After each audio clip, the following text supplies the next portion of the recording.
We're going to finish this simple approximation problem. I'll just talk about it maybe for half the lecture today. Then we're going to move on to introducing polynomial spaces, talk a little bit about why they're predominant. And then I think that may take one lecture, and then I'm hoping that we'll dive into the meat of the material at the end of the week or the beginning of next week, where we'll look at the problem from elasticity and start getting into some of the actual finite elements.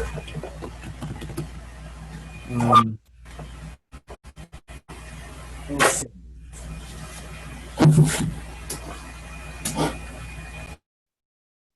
So let's dive in. Is there any questions from anybody? Any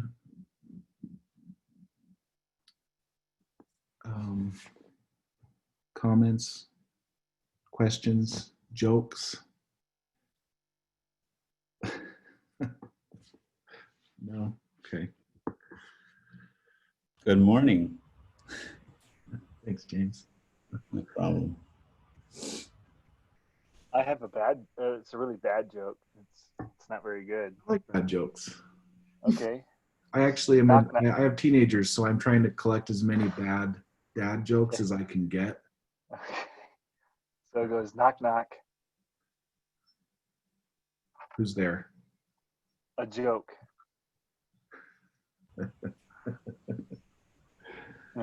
Thanks, Greg. A joke who? Am I just a joke to you? Oh. Wow, that's pretty bad. Yeah, I told you. Oh, that's pretty good, though. Oh, that's great. So, this is why I didn't, you know, when I was deciding what to do for my career, I decided not to go to Saturday Night Live. Yeah. That's probably a good choice, Greg. Let's see. Just makes this class seem that much more interesting.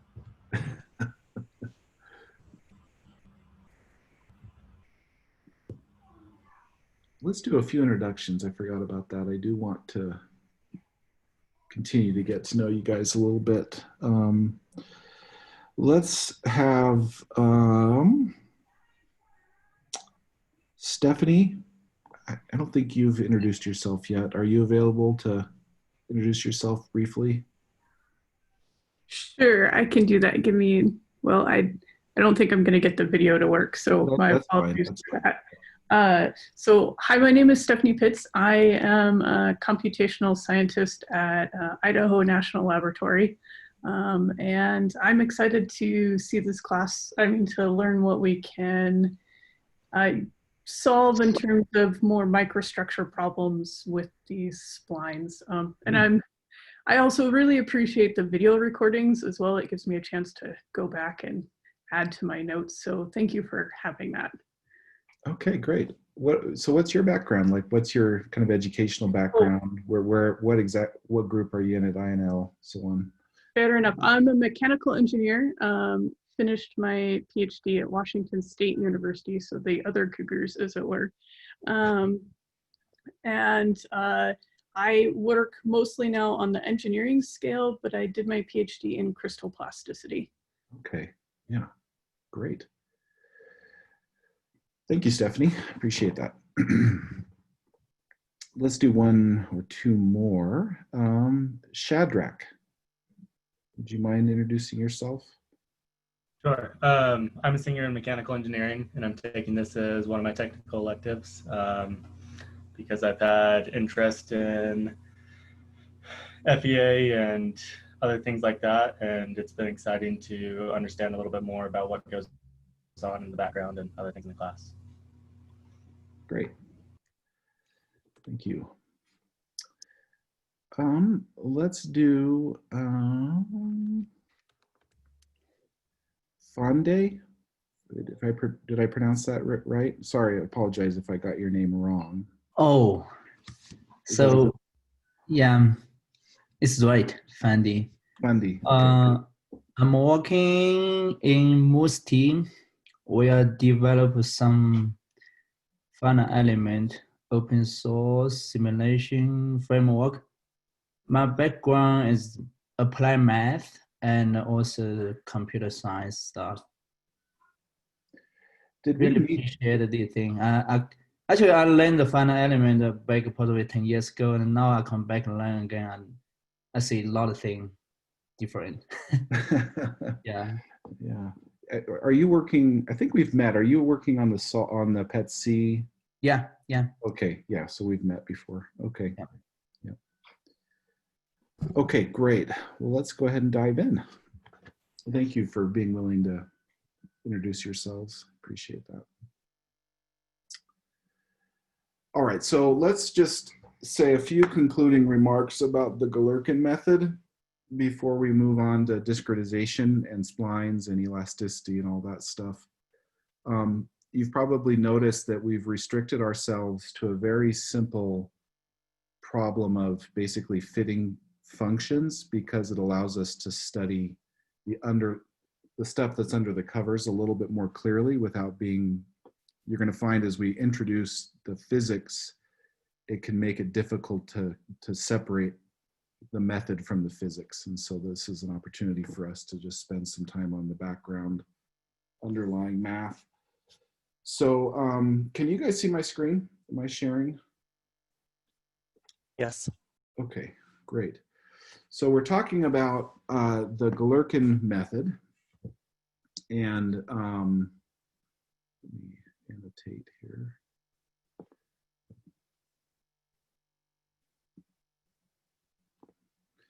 So we're talking about the Galerkin method, and really the distinguishing feature here is that if you have a infinite dimensional space and you pick some finite dimensional subspace,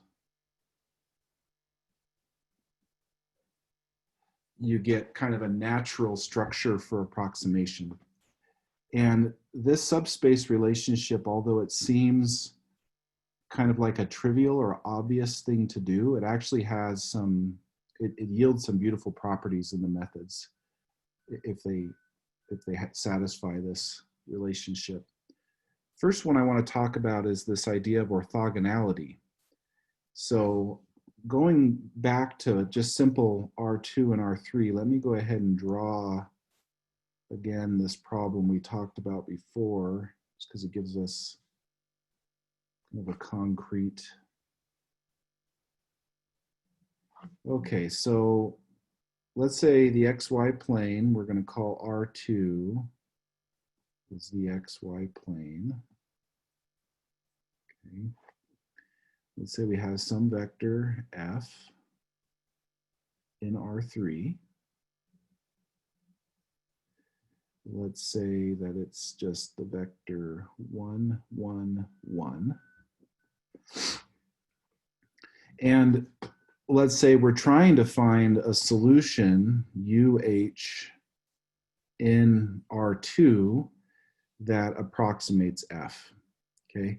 So the Galerkin structure, one of the guarantees that you'll get from this structure is that the error will be orthogonal to your discrete space. In other words, there's not going to be any component of the error in the XY plane. It's all going to be out of plane in this simple example. And that holds in general for these Galerkin methods. And so orthogonality in this case means that if you define your error, right, let's say, for example, you compute UH to be this guy, right? So UH has components in the X and Y direction. Then let me redraw that arrow.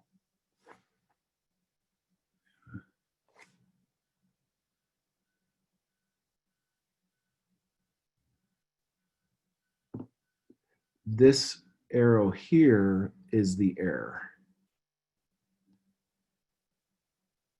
So it would point the other way. Okay, so this guy is the error. And notice that it's pointing out of the XY plane. That's what we mean by orthogonal.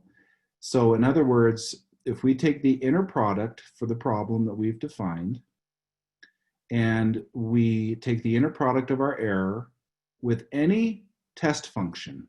It should be 0. And what that tells you is there's no component of the error that lies in the space VH or UH in this example. Okay, so in this two-dimensional example, there's no component of the error that lies in the XY plane. And that's a guarantee that you get from Galerkin. The next big guy is what we call best approximation. And it also follows from the orthogonality requirement. So orthogonality, I won't go through this proof in detail, but orthogonality is one of the requirements in order to get best approximation. But what it says is, in fact, there is no other function UH, like there's no, let's say, big UH. If we were to pick some other big UH in our VH, there is no other guy whose error is smaller than the computed little UH. That's what we mean by best approximation. And you can kind of see in this example what that means is if we computed, like, let's say we computed some other guy, let's say this was big UH. What you notice here is that the error vector is going to have a component. Notice there's a component. See how there's a component in the XY plane? And that's not possible because of the orthogonality of the error. So it eliminates any possibility that the solution can drift off of basically of the orthogonal projection of F into the space. So that's kind of the intuition that the picture to have in your mind as to why it's the best approximation, because if you float it off of little UH in any direction, then that requires that the error have some component that's in VH, that's in the XY plane, but that's impossible because you've already proven that the error has to be orthogonal to VH. Okay, so those are kind of the two big guys, I would say, and the mathematics of finite elements is a massive, it's a massive body of literature and research, but from the standpoint of the roots of it all comes from some of these basic ideas about the Galerkin method. Okay, so let's talk just for a moment about the linear systems.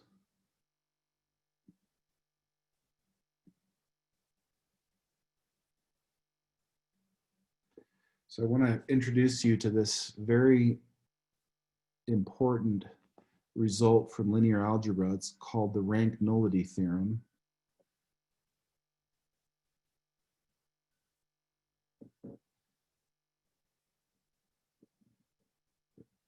And what it says, basically, as I've written here, is if you have a linear operator, M, that goes from space V into space W, and M is finite dimensional. Okay, and because it's finite dimensional, you can think about this as if it's a matrix. Okay, so every linear transformation in finite dimensions is a matrix representation in terms of a given basis. What you can say about this operator is that the dimension, if you remember what the dimension is, like the number of basis functions. So if you look at the dimension of the image of M, right, that's like, so if you think of M as a matrix, it's going to take M, let's see, D is equal to F. Okay, so the image of M is, so D comes from V, and then M sends D into W. It's everything from V sent through M into W. That's the image, right? It's everything that it maps into W. We call that the image of M. It's a space. It's some subspace of W, and it has a dimension like any linear space. So if you can figure out the dimension of this guy, and then you add the dimension of the kernel of M, and remember the kernel is all vectors D that are mapped to 0, right? So you're taking all of the vectors in V that when you multiply them by M, it sends it to the 0 vector. That is called the kernel. And so the kernel of M is actually going to be a subspace of V. This guy is going to be a subspace of W. And so the dimensions of these two spaces has to be equal to the dimension of V itself. Okay, so let me try and reason with you for a moment about why we care about this result. Okay, so let's talk about the kernel. We've talked about this briefly. This means if you have a matrix, right, and it maps something that's non-zero to 0, what you know is that M is singular.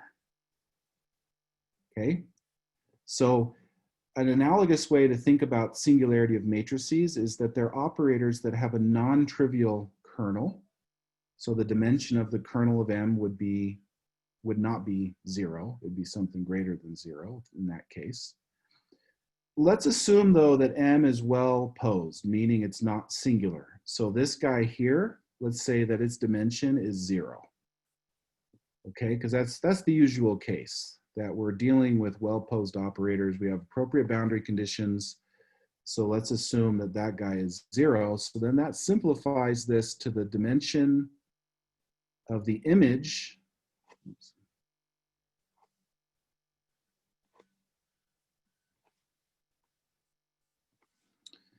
The dimension of the image of M is equal to the dimension of V.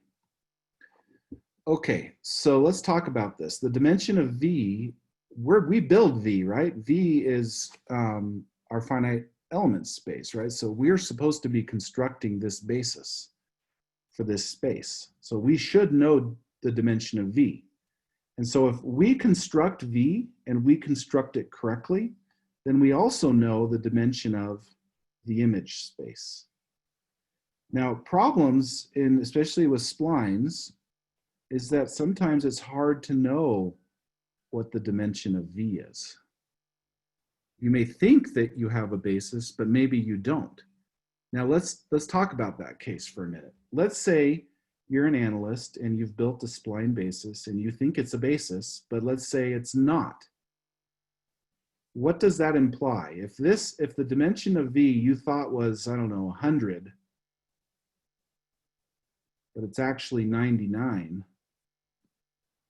what does that then tell you all of a sudden? What will happen?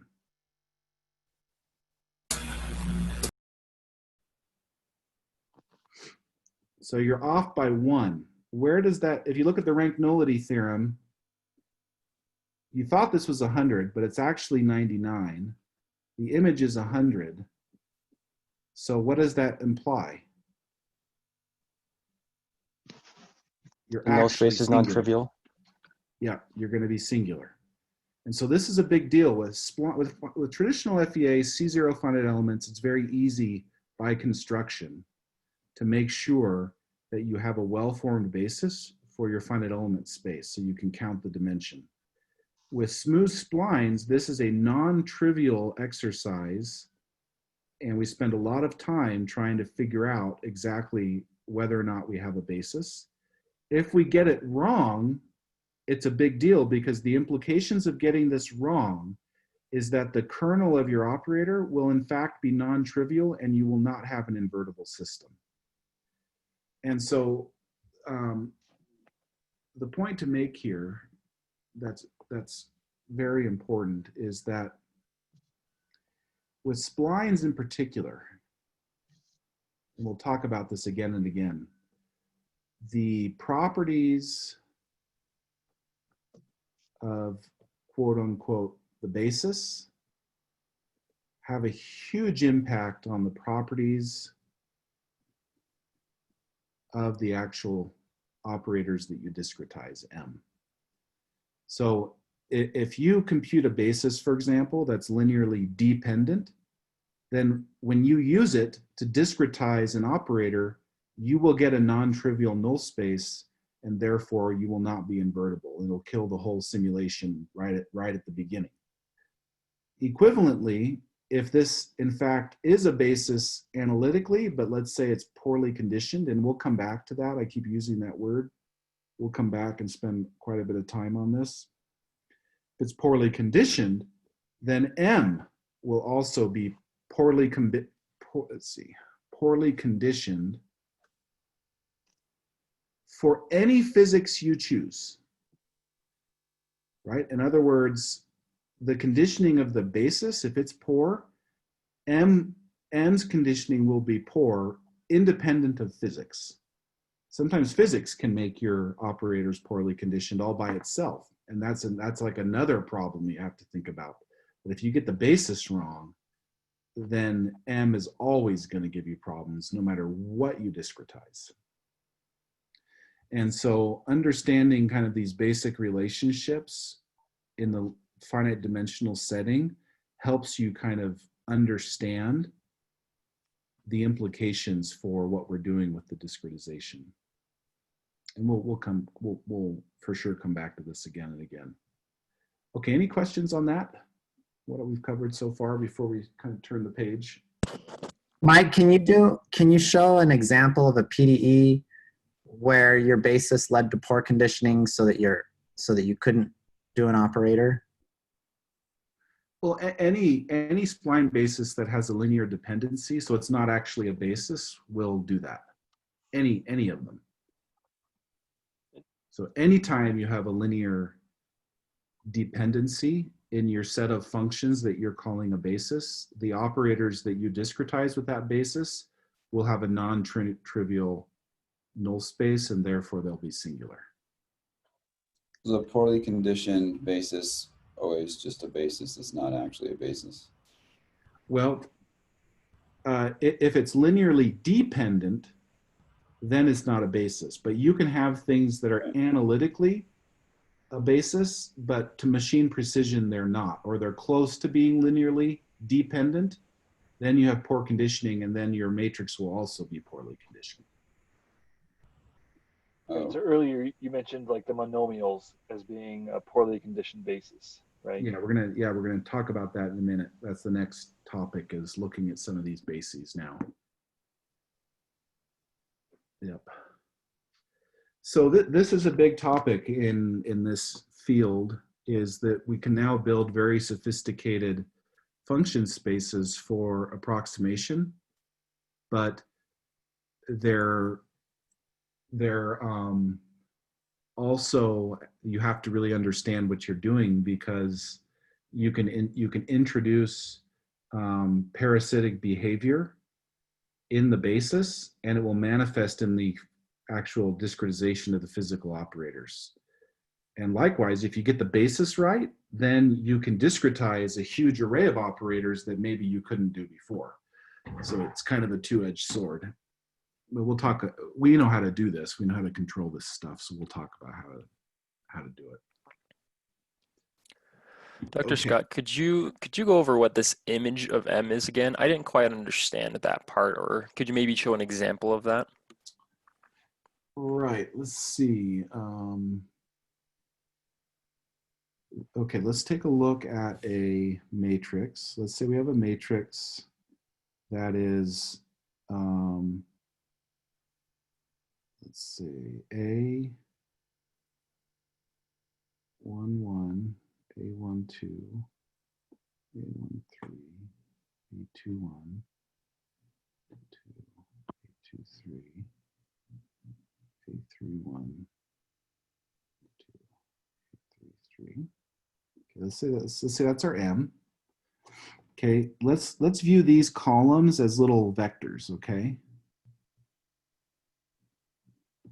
So these are each vectors, okay? So let's call this A1, the first column we'll call A1, call the second column A2, the third column A3. And then we can rewrite this matrix now as A1, A2, A3. Okay. So what is the image of M? The image of M is any linear combination where you can take like, let's see, so you're going to multiply this by C1, C2, C3. Okay. So this is equivalent to the inner product of these vectors, these column vectors with C1, C2, C3. And so the image of this operator M is any vector that can be represented as a linear combination of the columns of M. Do you see that? You see how this is actually A1, A2, and A3, they're acting like basis vectors. Do you see that? And then C1, C2, C3 are the unknown coefficients. So the image space is any vector that you can get to using this combination, right? Any coefficient C1, C2, C3 times the basis vectors A1, A2, A3, which are actually the columns of M, this spans the image space of M. So this is a very instructive way to look at a matrix. In other words, what we're saying is that the columns of M actually create a subspace of R3, don't they? Right? You see how they're length 3? So these are actually, if the columns are linearly independent, then the columns of M span R3. And so the image space of M would be any vector that you could generate from the columns of M. So I don't know if that was helpful, but No, that was very helpful. Thank you. yeah, it's nice to view a matrix as just an inner product, because then you can see the structure, that it's nothing more than basically the columns are a new basis, and you just take each of those basis vectors and multiply them by the coefficients, and that generates the image space. It's every possible vector of that form is the image space. And so you can see right away that if you have a malformed basis, what's going to happen is that one of these column vectors, or some combination thereof, are going to be linearly dependent on the others.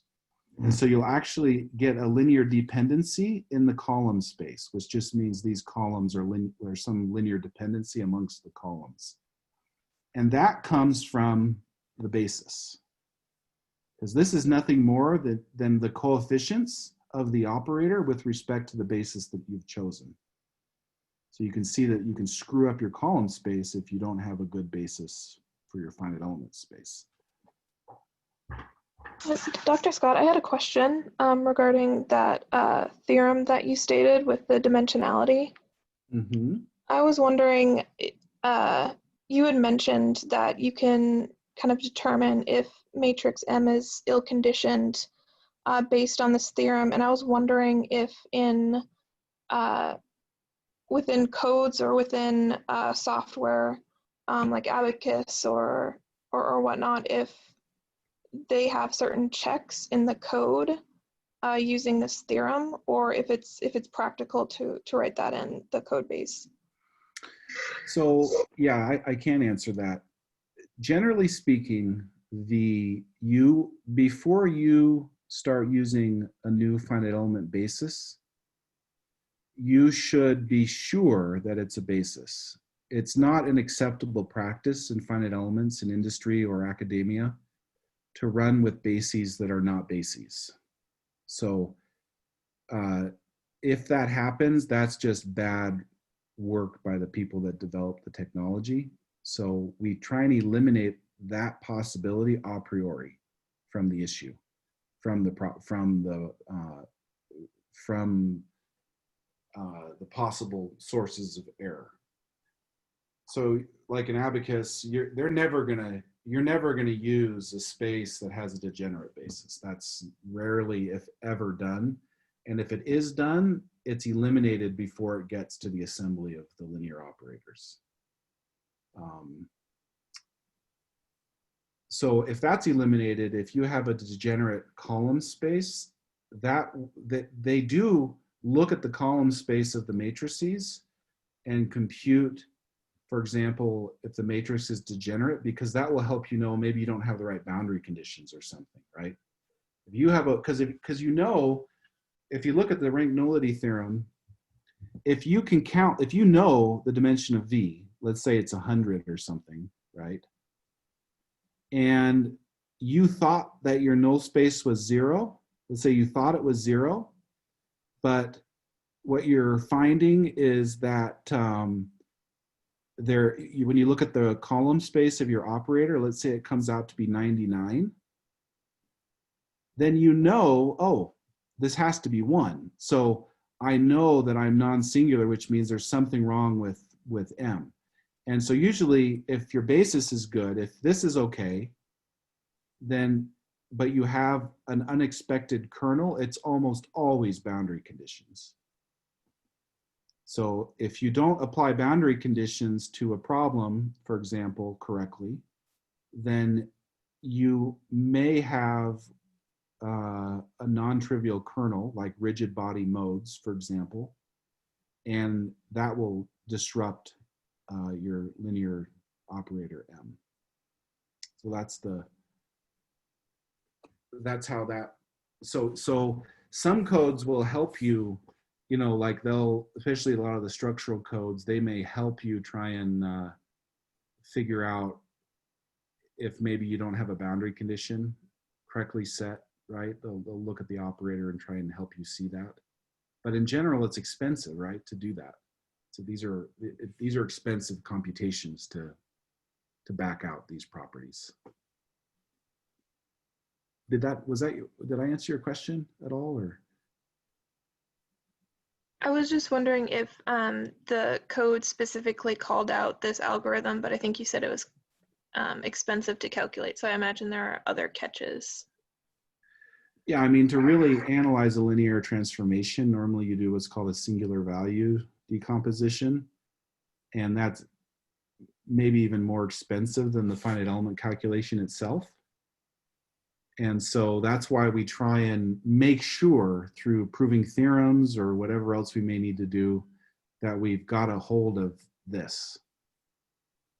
Because once you get a hold of this, then it's just, is my problem well posed? And if it is, then you're going to know so if you know you have a basis, then you've got a handle on the right-hand side. If you know your problem is well posed, then you know this is 0. Right? And so then you know exactly what the dimension of the image space should be for your problem. So that's the best way to work. I have a quick question. Okay. So you alluded to this. So for any two-dimensional mechanics problem, before you apply boundary conditions, you're going to have a kernel space of 3, right? That's correct. Regardless of whether your basis is, Correct. That's when you have a correct, a proper basis. That's exactly right. Yeah. That's okay. the mechanical, structural mechanical, intuition there. Yes. Okay, thanks. And so that's why if people, if they do a quasi-statics calculation and they just can't get it to work, you often throw in a mass matrix, right? I don't know if who's ever done that? Well, that's like the last ditch thing to do.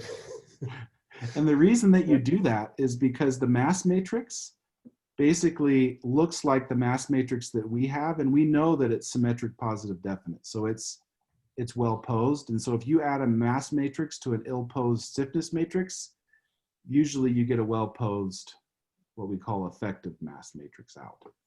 So that's kind of a dirty trick, but that's what a lot of people do if you just can't deal with quasi-statics. Better solution to just get the boundary conditions. Yeah, it is. That is a better solution. Yep. Okay.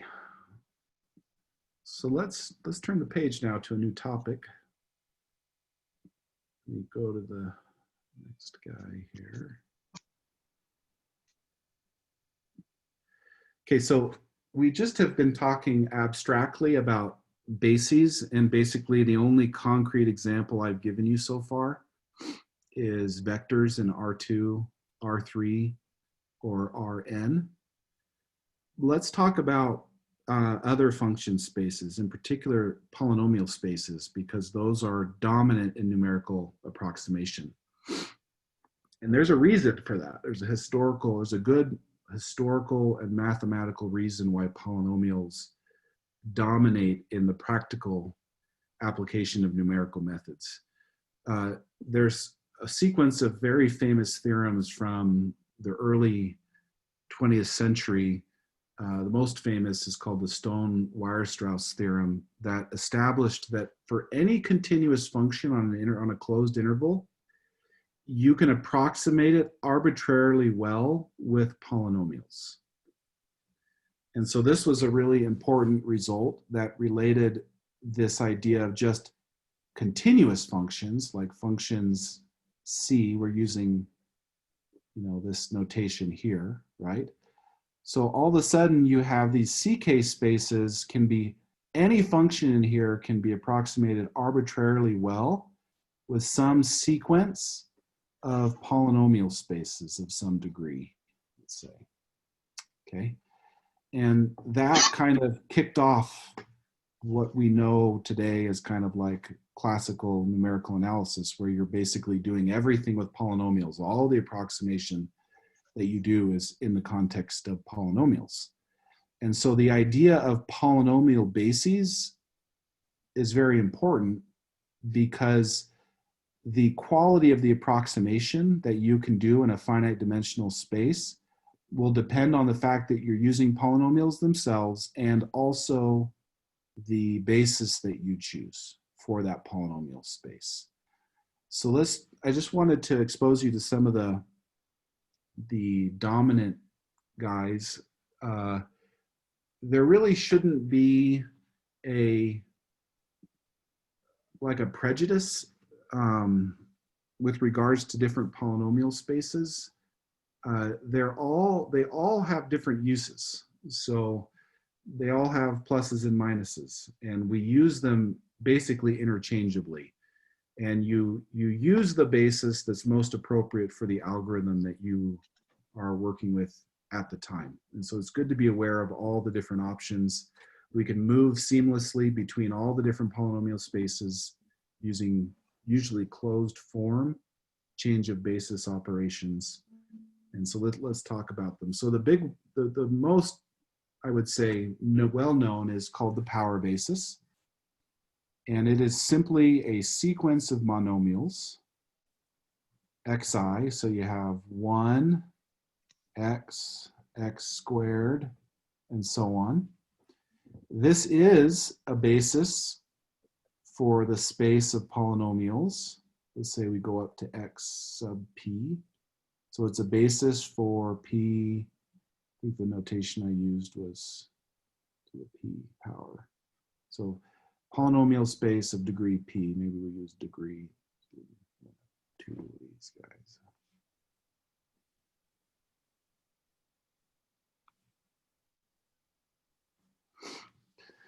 But this is a very instructive basis to look at, because you'll notice that for those of you who are using finite elements, we never use the power basis for anything. So let's take a look at this basis more carefully.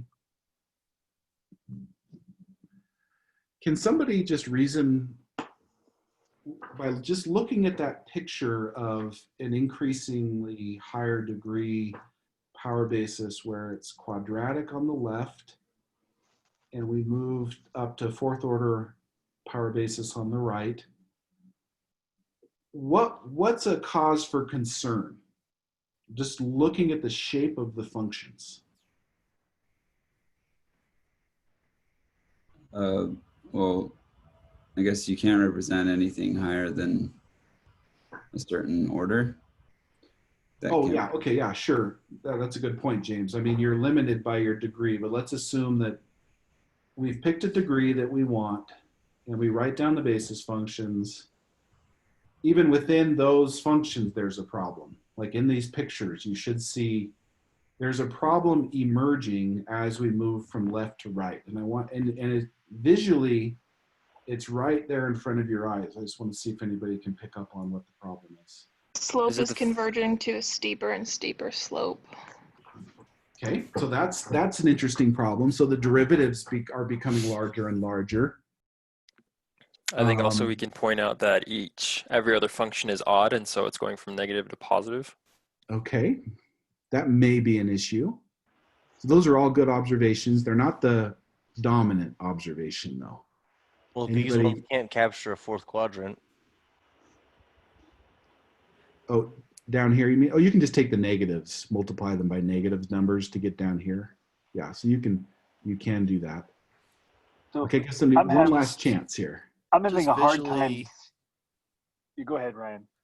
Sorry, yeah, just like you can't even visually distinguish like x to the fourth versus like x to the sixth, you know? Like, I mean, unless they're like right next to each other and you zoom in, you're not going to be able to tell the difference. Yeah, I mean, look what's happening to these functions. Like even this is x cubed here, this red guy. This is x to the fourth. What happens is, as that you go higher and higher degree, they become almost imperceptibly different. What does that mean? Like if you had two vectors, let's say here you have vector 1, and then you had vector 2, and I asked you, is this a basis for R2? What would you say? Technically. Well, I mean, within some error. They're on top of each other, let's say. They're collinear. Yes. In other words, these two vectors are linearly dependent because one's on top of the other. Same thing here with the polynomials. Look, as the degree goes up, they become more and more similar, which means they become closer and closer to being linearly dependent upon each other.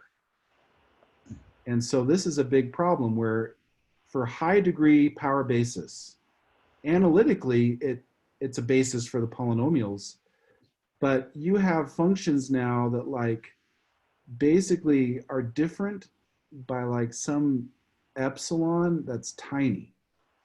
And so numerically, you're approaching more and more, you're getting closer and closer to a linear dependency in your basis, which means, as we'll talk about later, your operator becomes worse and worse, the more and more ill-conditioned, we say. Okay, and so the power basis analytically is a basis, it's fine, but numerically it's bad because the shape of the functions isn't good. They're close to each other in shape, which means that when you use them in a finite precision setting, you're going to get operators that are very poorly conditioned. Okay. So what we're going to do is let's do a change of basis. Let's find another basis for this same space of polynomials that doesn't have this property, and that's led to a lot of different classes. So let's take a look at what are called orthogonal polynomials. Okay. So the orthogonal polynomial, was there a question? Yeah. This little boy needs to fall asleep, but he's struggling. Can you see that? Yeah. Okay, so the orthogonal polynomials, there's a few of them. I'm going to talk about the Legendre and the Chebyshev bases. There are others. They come from taking the power basis And orthogonalizing the power basis with respect to some inner product gives the different orthogonal polynomial bases. Okay, so what we're going to do is we're going to use a procedure which I haven't talked about yet. It's called the Gram-Schmidt orthogonalization process. We're going to apply it to the power basis with respect to some inner product. And the properties of the inner product will dictate the structure of the resulting orthogonal bases. So the Legendre basis is the basis that comes from applying Gram-Schmidt to the power basis with respect to a standard L2 inner product over the domain -1 to 1. Okay, so this inner product, if you orthogonalize the power basis with respect to this inner product, you get the famous Legendre polynomials. And they're orthogonal, which means that if you take any two of them, right, M, PM, and PN, and you integrate them according to the L2 inner product, it gives you basically a diagonal matrix with some scaling. Okay, so they're orthogonal. And these guys are very important in the theory of approximation of functions. If the quadrature that you guys have been reading about that we're going to be using, we call it Gauss quadrature, but really it's more properly Gauss-Legendre quadrature, and the points that you use, your integration points, are actually the zeros of the Legendre polynomials. So you can show that those zeros, if you use those as the sample points, you get good approximation properties. And so you can see that Gauss quadrature, just if you need any more convincing about how important these bases are and how much they've permeated everything we do, Gauss quadrature or Gauss-Legendre quadrature is nothing more than projection of integrands